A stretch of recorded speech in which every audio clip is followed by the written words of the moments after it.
Clarify ko lang, Sec, because you started with the RDs na and the district engineers, but there have been observations, of course, na, di ba hindi lang dyan, it started from the first stage, even from the Bids and Awards Committee.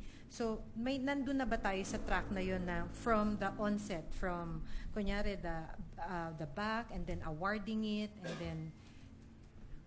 Yes. Ang direktiba ng Pangulo, top to bottom cleansing. Top to bottom. Kaya mapapansin nyo po, dun sa unang kasong final natin at dun sa mga susunod na ifa-file din ng ICI na sinabit na nating mga base sa sinabit nating mga ebidensya at dokumento, top to bottom.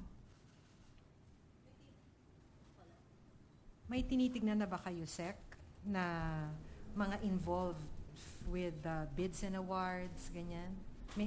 Are Yes. you looking into them? Also? Yes. And we have already filed.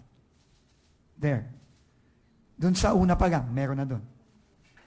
So, this is top to bottom. Every step of the way.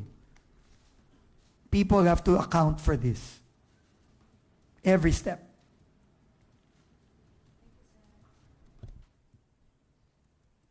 Maybe last two. Sir, good morning po. Meron na po ba kayong nahanap ngayon na siguro possible collusion ng ilang DPWH officials sa mga personalities po sa PICAB so far po? Sa PICAB, wala pa kaming nakikitang links, no? But we will be looking at that also, but we will need to work with Secretary Chris Roque of DTI. No, kasi hindi pa natin talaga nakikita, tama si Ma'am Maki kanina, no? Sinabi niya, starting from sa baba, akyat to, and top, bottom, left, right, back, front, lahat to eh. Napakalawak na sistema nito eh. No, at definitely, kasama ang PCAB dito. So, pero wala pa tayo doon. Okay, last siguro.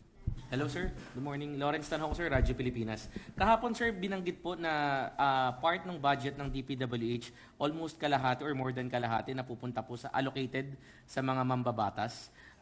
Sa nabanggit po kahapon sa Senate, sa Senate Blue Ribbon Committee. So, moving forward ba sir, may plano tayo na wag nang bigyan ng allocation itong mga to? Or dapat ba silang may allocate? Alam mo, hanggang ngayon, hindi ko pa rin naiintindihan hindi ko pa rin naiintindihan kung paano ba nabubuo ang budget ng DPWH. I still do not fully, it's so complicated eh. I still do not fully understand how projects are chosen, how projects are planned, and then eventually how projects are budgeted, and then how projects are implemented. No? Pero, ang masasabi ko lang, kailangan baguhin ang sistemang ito. Kasi itong sistemang ito, ang nagdala kung nasan tayo lahat ngayon. No? Hindi ko nga naiintindihan kung ano yung allocable, hindi ko nga naiintindihan yun eh. To be quite frank, I don't fully understand what that even means. No? But I do know, kailangan ng mga project sa mga munisipyo, city, distrito, probinsya, region. Kailangan yan. Ngayon, kung paano sila pinaplano, clearly may problemang malaki dyan. At kailangan repasuhin to ng buo at kailangan baguhin to. Pero wala pa kami dyan. Nandito pa lang kami ngayon sa paghahanap ni mga sino bang dapat managot dito sa mga palpak at maanumalyang proyektong to. So, pero kailangan gawin yan. Pero sir, yung isang lawmaker na may project, di po ba dapat questionable na po yun? Ang isang mambabatas, ang trabaho ay gumawa ng batas. Sila po ay mayroong mga sinisponsoran ng may mga project sila na sila mismo yung kumbaga nasa likod. Di po ba? Kaya nga sinasabi ko eh. Kailangan nga repasuhin and baguhin itong sistemang to. Hindi, it's so convoluted, so confusing, so complicated, that it takes, I don't know, it really take a lot of time and effort to really understand how this process works from planning to budgeting to procurement to implementation to monitoring. Itong sistemang to talagang kailangan maayos at mabago. So, aabot tayo dyan, pero wala pa tayo dyan ngayon. Last question, Lance from Newswatch. Hi, Sec. Question lang po. Kasi yesterday, Bryce Hernandez also said na, and even admitted na even yung school buildings, substandard projects, yung pagkakagawa sa kanila, I know, Sec, nasa flood control pa lang po tayo, pero may nare-receive na pa yung DPWH na reports din Yes, on school buildings. our new incoming team already met with the team of Secretary Sani Angara the past 2 days. Nagmi-meeting sila para malaman natin kung alin ito mga to, ilan sila, nasaan sila. Again, kailangan ayusin lahat yan. Kawawa naman yung mga estudyante natin.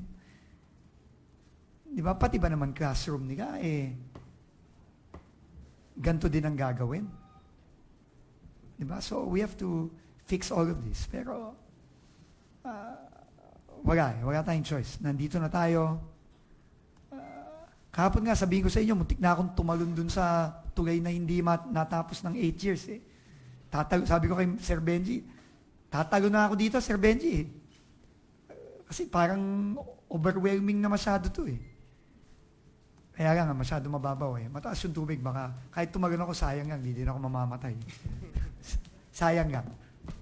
Anyway, so weekly we will be doing this. Now, we will be doing a regular press con with you whenever we have new updates. So, kasi tingin ko, maraming mangyayari every week.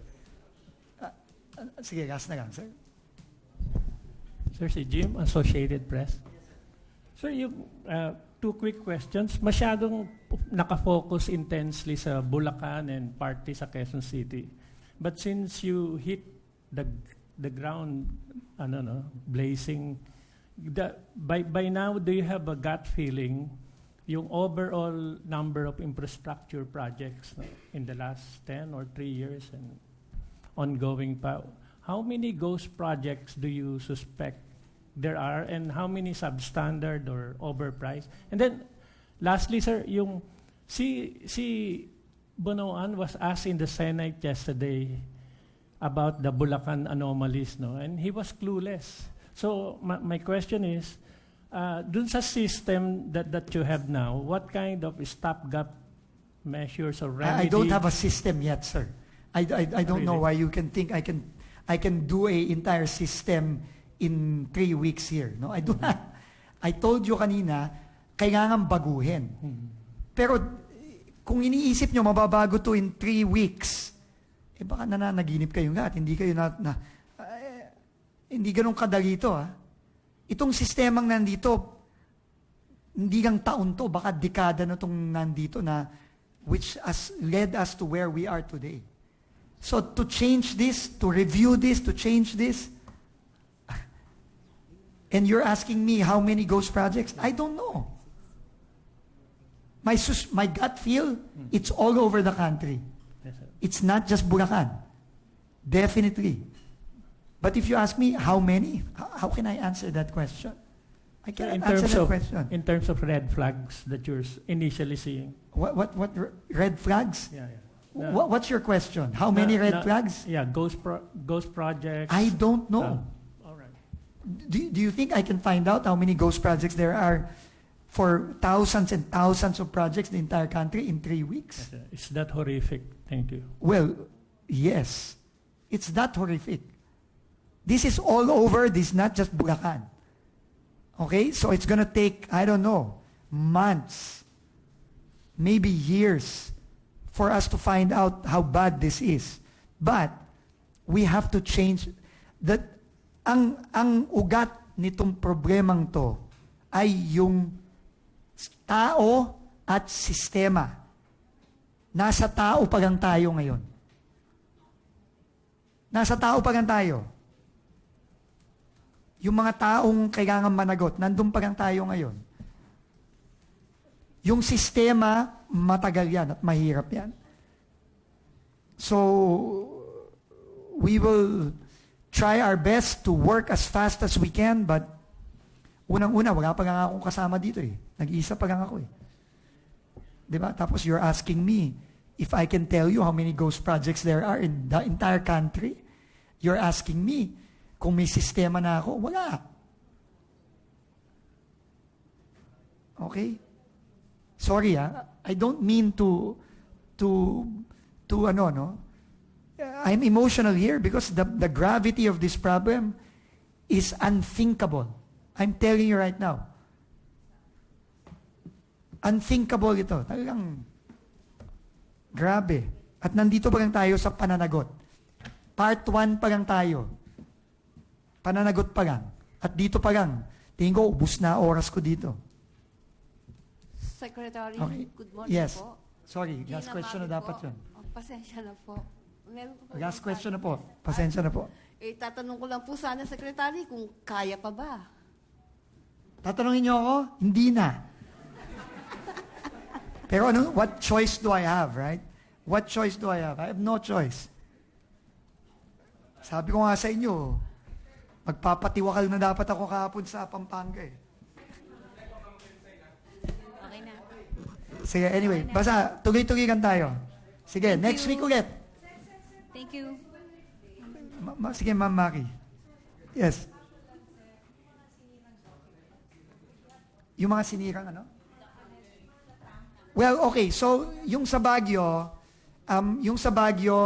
meron na tayong two nights ago with the help of Mayor Benji Magalong, we already stationed CIDG personnel there and our incoming Undersecretary, former PNP General Ato Bisnar, already sent people there and nakasecure na tayo doon. Uulitin ko, naglabas tayo ng 2 order at again, sasabihan ko lang ngayon to all DPWH officials, kung meron kayong plano na manira ng dokumento at magtamper ng dokumento, magdalawang isip na kayo. Huwag niyong gagawin yan kasi mahuhuli din namin kayo at mabigat ang parusa ninyo. Hindi lang kayo matatanggal sa DPWH. Kulong kayo. Maniwala kayo sa akin. So, we are in the process of checking. Again, there are, 200 plus district offices, regional offices. So, kung meron kayong planong hindi maganda, sorry na lang kayo, mahuhuli din namin kayo. Sec, last na talaga. Yes, please. Status Last na lang ni Yusek Bernardo. He- Would you know? He kung- left DPWH on August 15. He retired on August 15 before I even came in. No, so but again, ulitin ko, hindi porket wala na dito sa DPWH. Former secretary, former undersecretary, former assistant secretary, former director, former whatever, hindi ibig sabihin nun, hindi kayo mananagot. Kahit na wala na sila dito sa DPWH. So lahat, pag may ebidensya tayo, tutumbok sa kanila, mananagot sila. Pero may retirement benefits na ba siya? Would you know? I don't know. But all of that, if they are proven to be guilty, all of that will be forfeited. All of that. Which one? Yeah. Yes. All of that, no, 20. Yung 6 contractor, hindi ko naman pwedeng i-suspend yung contractor. Na-blacklist na yung mga contractor na yun.